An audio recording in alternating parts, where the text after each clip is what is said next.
జ్యోతిష బాల శిక్ష నవమ భావం మూడవ అంశాన్ని మనం ఇప్పుడు చూద్దాం. నిన్న మనం చెప్పుకున్నటువంటి అంశానికి ఇక్కడ దశవర్గులు వాటి యొక్క ప్రభావం ఏమిటి అనేది తెలుసుకున్న నిన్న.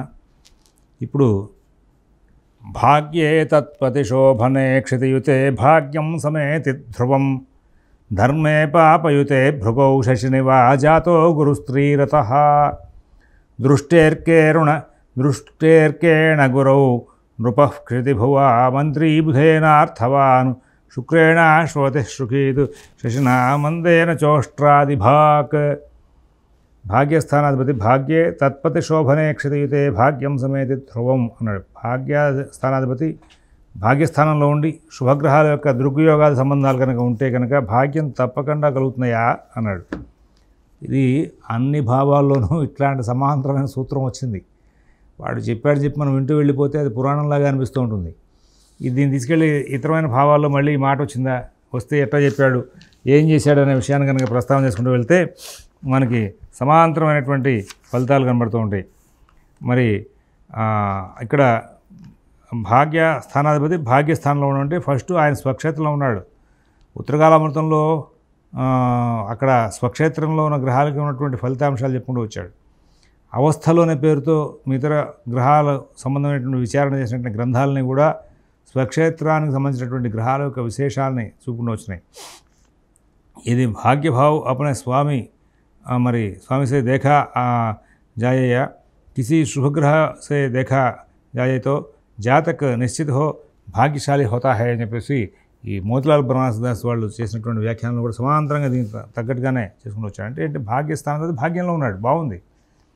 ఉండి ఏం చేస్తున్నాడు, ఫస్ట్ శుభగ్రహాల చేత కూడా చూడబడుతున్నాడు. అసలు ఆయనకి స్థానబలం ఉందండి. ఫస్ట్ స్థానబలం ఉన్న కారణంగా ఆయన విజృంభించేస్తాడు.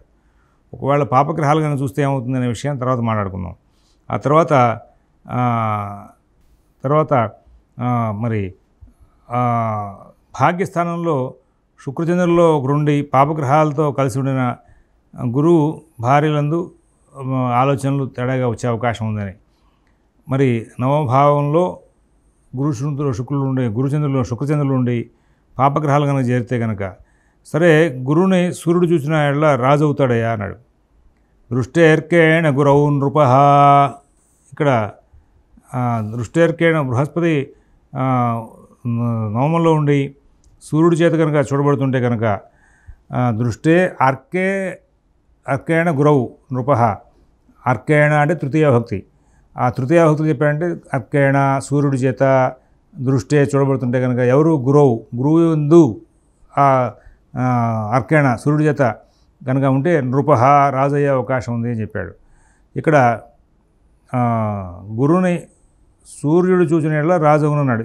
ఇదంతా ఎక్కడో అని అన్వయం చేసుకోకూడదు. మొట్టమొదటి చెప్పాడు. ఏమని చెప్పాడు, భాగ్యంలో ఉన్నటువంటి అనే మాటని. కాబట్టి ఇక్కడ భాగ్యే తత్పతి శోభనే క్షితియుతే భాగ్యం సమేత ధ్రువం అన్నప్పుడు భాగ్యాధిపతి భాగ్యంలో ఉండి, అక్కడ భాగ్యాధిపతి ఉండాలి, గురువు కూడా ఉండాలి. ఎందుకంటే మరి ఆ ధర్మే పాపయితే భృగౌ శశినివ జాతో గురుస్త్రీరతః అని కూడా రెండో వాక్యంలో కూడా ధర్మం అంటే భాగ్యస్థానంలో శుక్రచంద్రులు ఉన్నప్పుడు ఆ శుక్రచంద్రులు భాగ్యస్థానంలో ఉండగా ఆ తర్వాత ఆయన పాపగ్రహాల చేత కలిస్తే చూడబడిన అనే అంశాన్ని ప్రస్తావన చేసుకొచ్చాడు. అంటే ఇప్పుడు అదే సూత్రాన్ని ఇక్కడ కూడా అమలు చేసుకురావాలి. చేసుకుంటూ వస్తే ఎక్కడ పడితే అక్కడ గురువు ఉండగా రవి చూస్తుంటే రాజు అవుతాడని చెప్పడం లేదు. భాగ్యంలో భాగ్యాధిపతి ఉండాలి ఉండగా. ఎందుకంటే మొట్టమొదటి శ్లోకం ప్రారంభంలో ఏం చెప్పాడు, భాగ్యే తత్పతి శోభనే క్షితియుతే తత్పతి. భాగ్యవంతు తత్పతి అంటే భాగ్యాధిపతి ఉండాలి. ఇక్కడ ఈ యోగాలని కూడా భాగ్యాధిపతి భాగ్యంలో ఉండగా చెప్పినటువంటి యోగాలు కాబట్టి భాగ్యాధిపతి భాగ్యంలో ఉండి గురువు కూడా ఉండి ఈ యొక్క రవిచేత చూడబడితే అనేటువంటి అంశాన్ని కూడా మనం ఇక్కడ ప్రస్తావన చేసుకుంటూ మాట్లాడుకోవడానికి అవకాశాలు ఉన్నాయి. అలాగే ఆ భాగ్యాధిపతి భాగ్యంలో ఉండి గురువు కూడా ఉండి అక్కడ కుజుడు కనుక చూస్తే మరి అక్కడ అతను మంత్రి అయ్యే అవకాశం ఉందయా. అలాగే బుధుడు కనుక చూస్తే కనుక అర్థవంతుడయ్యే అవకాశం వస్తుంది. శుక్రుడు ఉన్న ఇలా అశ్వపతి అయ్యే అవకాశం ఉంది. చంద్రుడు చూస్తే కనుక సుఖం గలవాడవుతాడు.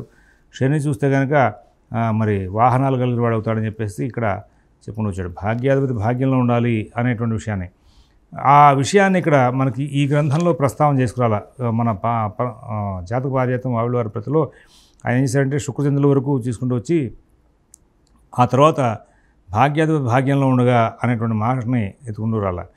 ఇక్కడ ఈ మోతిలాల్ బనారస్ వాళ్ళు ఇచ్చినటువంటి వ్యాఖ్యానం కానీ ఇతర వ్యాఖ్యానాలు కానీ ఏది నవమే బయటే హుయే బృహస్పతి కో చంద్రమా దేఖోతో ముఖి సుఖీ జీవన్ అని అంటే ఏంటంటే ఇక్కడ నవమంలో కనుక గురువు ఉండి అని ప్రస్తావన చేసుకుంటూ వచ్చి ఆ నవమంలో ఉన్న గురువు యొక్క ప్రస్తావనని నవమంలో ఉండగా ఆ గురువుని సూర్యుడు చూసినట్లా అనే మాటలను ఇక్కడ జాతక పారిజాతం మన వావిలవారి ప్రతిలో ఇవ్వలేదు. అది మనం గమనించుకోవాలి. ఇక్కడ భాగ్యాధిపతి భాగ్యంలో ఉండాలనే మాటని మిగతా వాటికి కూడా అన్వయం చేయాలి అనేటువంటి అంశం కూడా ఒకటి ఉంది. ఇక్కడ భాగ్యాధిపతి భాగ్యంలో ఉండగా శుభ గ్రహాల యొక్క దృక్ యోగాది సంబంధాలు అనే ప్రత్యేకమైన మాట వదిలాడు.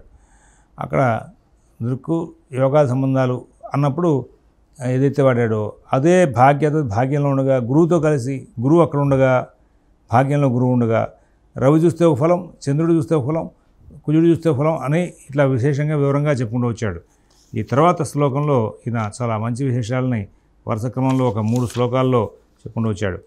ఆ శ్లోకాలన్నింటినీ కూడా మనం బాగా అబ్జర్వ్ చేసిన భాగ్యస్థానాన్ని కనుక ఫలితం చెప్పుకుంటూ వెళ్తే ఎవరైనా జాతకి వచ్చి ఇబ్బందికరంగా ఉన్నారు, ఇబ్బంది లేకుండా ఉన్నారు అనే విషయాలను మనం చాలా తేలిగ్గా ప్రస్తావన చేసుకుంటే ముందుకు వెళ్ళచ్చు.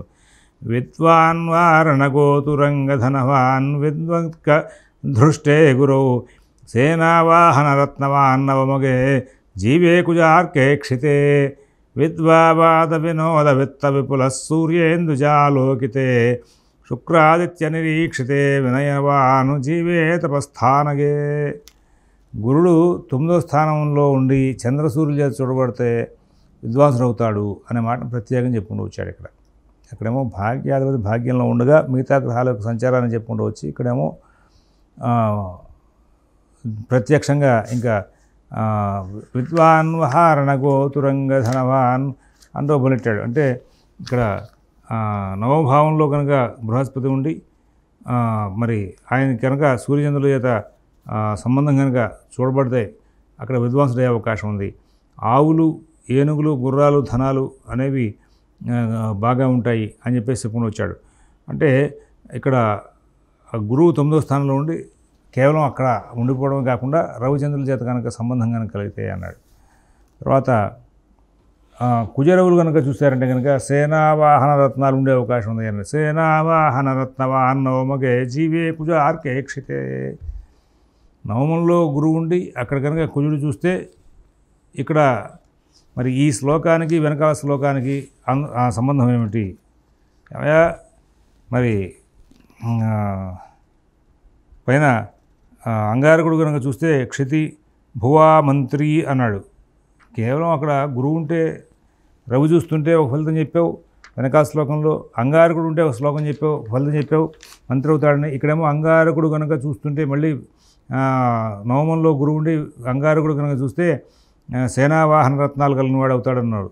అంటే సేనావాహన రత్నాలు ఎవరికుంటే రాజుగారికి ఉంటాయి, వెనకాల మంత్రి అవుతాడని చెప్పి రెండు బ్యాలెన్స్ ఏంటయ్యా అని గట్టిగా మనం జబ్బుచ్చుకుని కూర్చోబెట్టి రెండుకి అన్వయం చేసి చెప్పాను అనుకుంటు. రెండు నేను కొత్త మాటలు మాట్లాడట్లా, రెండు జాతక పారిజాతంలో చెప్తున్నాను, పక్క శ్లోకాలు చెప్తున్నాను, నవభావానికి సంబంధించిన విశ్లేషణలో ఉన్నటువంటి చెప్తున్నాను.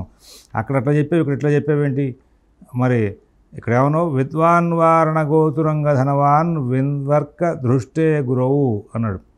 గురువు ఎందు అంటే గురువు 9వ ఇంట్లో ఉండగా మరి రవిచంద్రుడు కనుక చూస్తే విద్వాంసుడు అన్నావు, బాగుంది, పక్కన పెడదాం. కుజుడేమో ఇందాక చూస్తే ఏమో మంత్రి అన్నావు, ఇప్పుడేమో సేన వాహన రత్నాలు ఉంటాయని చెప్తున్నావు. దీనికి దానికి సంబంధం ఏంటి మళ్ళీ అంటే సేన అనేది రాజుగారికి ఉంటుంది, మంత్రి గారికి సేన ఉండదు, ఆయన దగ్గర సేవకులు ఉంటారు అంతవరకే. కాబట్టి ఇక్కడ ఆ వెనకాల శ్లోకంలో భాగ్యాధిపతి భాగ్యంలో ఉండగా అనేటువంటి అంశాన్ని ప్రతి భావానికి అంటే ప్రతి గ్రహానికి కూడా ఆ విషయాలను కూడా అమలు చేస్తే బాగుంటుంది అనేది ఒక వాదన అన్నమాట. అప్పుడు ఆ విశేషం ఇక్కడ కేవలం గురువు ఉండి ఆ గురువు మీద కుజుడు కనుక పెడితే సేనావాహన రత్నాలు ఉండే అవకాశం ఉంది. విద్యావాదన వినోద విత్త విపుల సూర్యేందు జాలోకితే. ఇక్కడ సూర్యబుధుల చేత కనుక చూడబడితే కనుక అంటే సూర్యుడు బుధుడు ఇద్దరు చూడాలి ఒకేసారి. కారణం అంటే సూర్యుడితో ఒక మాట చెప్పాడు, సూర్యుడు చంద్రుడితో ఇప్పుడు ఇందాక మాట చెప్పాడు, ఇప్పుడు సూర్య బుధులతో చెప్తున్నాడు. కాబట్టి ఎక్కడెక్కడ చాలా స్పష్టత. ఒక సూర్యుడు చూస్తుండగా మళ్ళీ ఇది అమలు చేయడానికి లేదు. ఈ గురువు నవమంలో ఉన్నప్పుడు సూర్య బుధులిద్దరూ కూడా కలిపి చూస్తే విద్యావాద వినోదాలు ఉండే అవకాశం ఉంది, అధికమైన ధనం ఉండే అవకాశం ఉంది.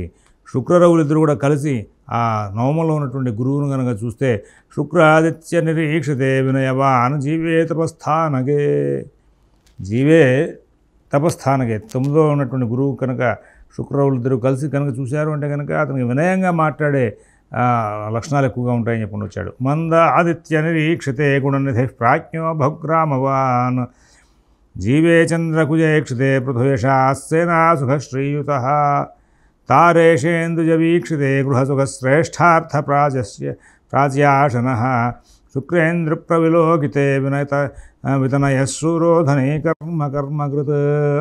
గురువు భాగ్యంలో ఉండి శుక్రవుల చేత చూడబడితే కనుక గుణనిధి అవుతాడు, ప్రాజ్ఞుడు అవుతాడు, అనేకమైనటువంటి గ్రామాలు కలిగినవాడు అవుతాడయా. అదే గురువు చంద్రకుజుల చేత చూడబడితే కనుక అధికమైనటువంటి కీర్తి గలవాడు అవుతాడు, సేవా సుఖశ్రీయుతుడు అవుతాడు. చంద్రబుధుల చేత చూడబడితే కనుక గృహసుఖం కలిగిన వాడు అవుతాడు, శ్రేష్టము ధనం కలిగిన వాడు అవుతాడు. మరి చక్కగా ఈ గురువు శుక్రచంద్రుల చేత కనుక చూడబడితే కనుక శూరుడు అవుతాడు, ధనం కలిగిన వాడు అవుతాడు, సత్కర్మలు చేయవాడు అవుతాడు. అయినప్పటికీ కూడా సంతానరహితుడయ్యే అవకాశం ఉంది. నవమంలో గురువు ఉండి మరి శుక్రచంద్రుల చేత కనుక చూడబడితే కనుక సత్కర్మలు చేస్తాడు కానీ సంతానరహితుడు అవుతాడు అని చెప్పేసి ఒక విషయం చెప్పొచ్చాడు.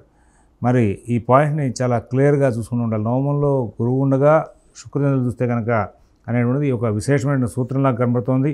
మరి అక్కడ ఉన్నవాడికి వితనయ అన్నాడు. వితనయ అంటే సంతానం కలగకపోవచ్చు అని. శుక్రుడు చంద్రుడు కలిసి చూడాలి. ఇక్కడ ఇద్దరు విడివిడిగా ఎవరో ఒకరు చూడడం కాదు. గురువు నవమంలో ఉండగా చంద్రాదిత్య సుతేక్షతే గుణవాన్ వాదీ విదేశంగతో జీవే శుక్రబుధేక్షతే నవమగే విద్యాధికో జాయతే సర్వవ్యోమచరేక్షతే నవవరో రాజా బహుద్రవ్యవాన్ సౌభాగ్యవర రాజ్యవిత్త ఫలదా సర్వే తపస్థానగే. ఇక్కడ గురువు భాగ్యస్థానంలో ఉండి చంద్రుడు శని కనుక చూశారు అంటే కనుక గుణవంతుడు అవుతాడు. విదేశంలో న్యాయవాది అయ్యే అవకాశం ఉందయ్యా అని చెప్పేసి చెప్పుకుంటూ వచ్చాడు. అంటే విదేశాలు వెళ్ళినప్పటికీ కూడా న్యాయ సంబంధమైన విషయాల మీద చర్చలు చేసే అవకాశం వస్తుంది. ఆ గురువే శుక్రబుధుల చేతి చూడబడితే కనుక విద్యాధికుడు అవుతాడు. మరి ఆ గురువు సకల గ్రహంలో కనుక చూస్తే కనుక రాజత్వం అవుతాడు, అనేక విధాలైన ద్రవ్యాలు కలిగిన వాడు అవుతాడు. సకల గ్రహములను భాగ్యస్థానం ఉన్నటువంటి ఉన్న చక్కని సౌభాగ్యం కలిగే అవకాశం వస్తుంది, శ్రేష్టమైన రాజ్యం కలిగే అవకాశం వస్తుంది, ధనం కలిగే అవకాశం వస్తుంది. భాగ్యస్థే శశిని ప్రభాకర స్వజ్ఞారేక్షితే భూపతిస్తుంగవ్యోమచరే తపస్థలగే భూపశుభాలోకితే సేందో దిక్మకరేతు తత్తధనికో నేత్రామయార్తో భవే దుఃఖీవాదరతః కుజేన సహితే భానో నృపాల ప్రియ. చంద్రుడు భాగ్యస్థానంలో ఉండి శని బుధ కుజులు చూడబడితే కనుక రాజవుతాడు అన్నది. చంద్రుడు భాగ్యంలో ఉండాలి, ఆయన అప్పుడు శని బుధ కుజులు చూడాలి. ఉచ్చగ్రహం ఏదైనా సరే భాగ్యస్థానంలో ఉండి అంటే భాగ్యంలో ఉన్న గ్రహానికి ఆ భాగ్యస్థానం ఉచ్చమై ఉండాలి. శుభగ్రహాలు చేత చూడబడితే రాజయ్యే అవకాశం ఉందయ్యా. సూర్యచంద్రులు 9వ స్థానంలో ఉండి మరి ధనికులు అయ్యే అవకాశం ఉంది, నేత్రరోగాలు ఉండే అవకాశం ఉంది. సూర్యచంద్రులు ఇద్దరిలో ఎవరైనా సరే నవమంలో ఉంటే కనుక నేత్రరోగాలు ఉండే అవకాశం ఉంది, దుఃఖం కూడా ఉండే అవకాశం వస్తుంది. 9వ స్థానంలో కనుక సూర్యుడు కుజుడితో కలిసి ఉంటే రాజప్రియుడు అయ్యే అవకాశం ఉందయా అని చెప్పుకుని వచ్చాడు. భానో సేందు సుతే సపత్న బహుళో దుఃఖీ హృదాగర్తస్తదా వాగీషేణ యుతే పితృప్రియకరో జాతస్వయం విత్తవాన్ రోగీ శుక్రయుతే రవౌషణయుతే రుగ్నఃపితాక్షుక్షే చంద్రే సావననిందనేతు జననీ హంతాధనత్యాగవాన్. ఇక్కడ సూర్యుడు బుధుడితో కూడుకొని ఉంటే కనుక అనేకమైన శత్రువు కలిగిన వాళ్ళు అవుతారు, దుఃఖాలు రోగాలు విడిగే అవకాశం ఉంది. సూర్యుడు భాగ్యస్థానం నుండి గురువుతో కనుక కూడుకుంటే అంటే ఇందాక చెప్పిన మాట కూడా భాగ్యస్థానంలో రవి బుధులు కలిస్తేనే వచ్చే మాట. సహజంగా రవి బుధులు ఇద్దరు కూడా పక్కపక్కనే ప్రయాణం చేస్తూ ఉంటారు. ప్రతిరోజు కూడా ఎవరికొకరికి యోగం కలిగే అవకాశం వస్తుంది, అది కూడా గమనించుకోవాల్సిన అవసరం. సూర్యుడు భాగ్యస్థానంలో ఉండి గురువు చేత కూడుకుని వాడికి తండ్రికి ప్రియం కలిగిన వాడు అవుతాడు. ఎందుకు చెప్పాడంటే మరి ఇక్కడ పితృకారకుడు పితృస్థానంలో ఉంటే మరి కారకో భావనాశయ ఈ మధ్యకాలం చాలామంది వాదించేసుకుంటున్నారు. కారకుడు భావనాశం అనే మాట పక్కన పెట్టి అక్కడ ఉండగా గురువు కనుక చూస్తే కనుక తండ్రికి ప్రియం చేసేవాడు అవుతాడయా, ధనం బాగా ఉంటుంది. శుక్రుడితో కూడుకుని ఉంటే కనుక రోగం కలిగిన వాడు అవుతాడు. సూర్యుడు శనితో కూడుకుని 9వ స్థానంలో కనుక ఉంటే మరి రుగ్నుడు అవుతాడు, అంటే అనారోగ్యం జరుగుతుంది, తండ్రికి కుక్షిరోగం కలిగిన వాడు అవుతాడు. తర్వాత చంద్రుడు భాగ్యస్థానంలో ఉండి కుజుడితో కనుక ఉంటే తల్లిని చంపేవాడు అవుతాడు, అంటే తల్లిని ఇబ్బంది పెడతాడు అని. ఇక్కడ ధనత్యాగం చేయవలసి వస్తూ ఉంటుంది. అదే ఇక్కడ హంత అన్నాడు. జనని హంత అంటే హన హింసాయాం అని ధాతువు ఉంది. ఆ హనహింసాయాం ధాతువులోంచి జనని హంత అంటే తల్లిని ఇబ్బంది పెడతాడు అనుకోవాలి, చంపేస్తాడని మాత్రం అనుకోకల్లా. ఈ విధంగా ఈ అంశాలన్నింటినీ కూడా మీరు అందరూ చూసుకుంటే ఇంకా అనేక అంశాలను రేపటి రోజు చూద్దాం. స్వస్తి.